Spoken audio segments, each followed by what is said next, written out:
Meanwhile, Tel Aviv is facing growing international pressure to agree to a ceasefire with Hamas. Israel is preparing for an incursion into the crowded southern Gaza city of Rafah, where more than 1 million Palestinians are trapped. The CIA director met the Mossad Chief in Cairo for talks on a Qatari-brokered plan to temporarily halt fighting in exchange for Hamas freeing hostages. Israel's military released a video. It said it was from a security camera and showed Gaza's Hamas chief and family members in a tunnel on October 10th.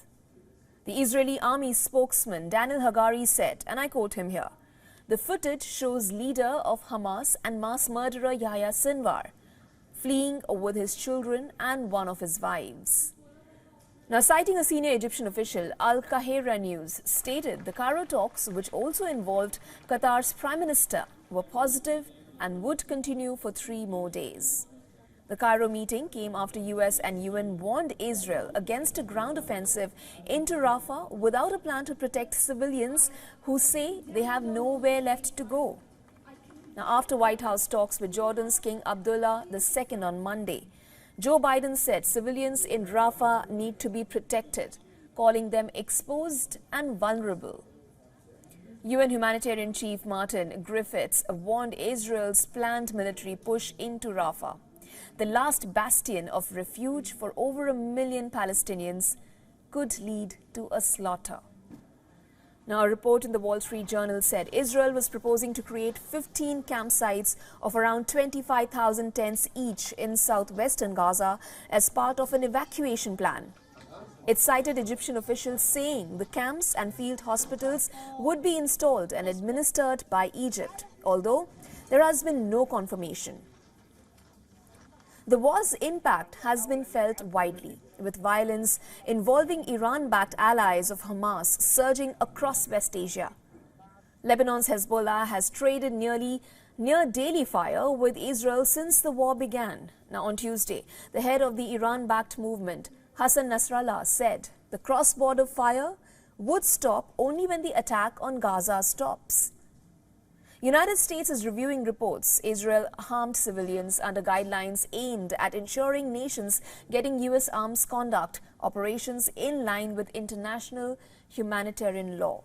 Now, the United States has angered some West Asia allies by repeatedly refusing to back a full ceasefire. Washington says it supports Israel's drive to eradicate Hamas and calling for shorter pauses with hostage prisoners swaps instead.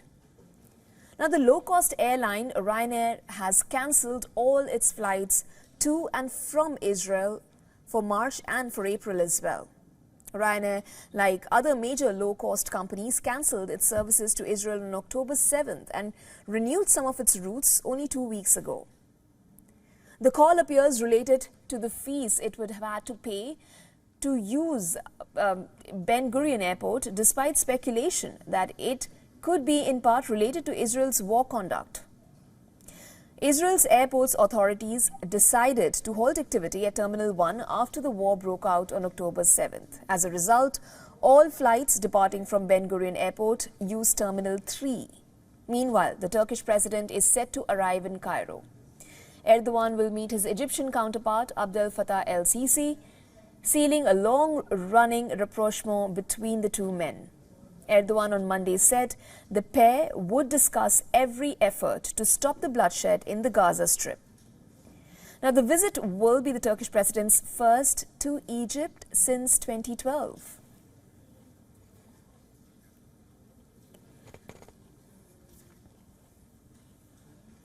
For all the latest news, download the WION app and subscribe to our YouTube channel.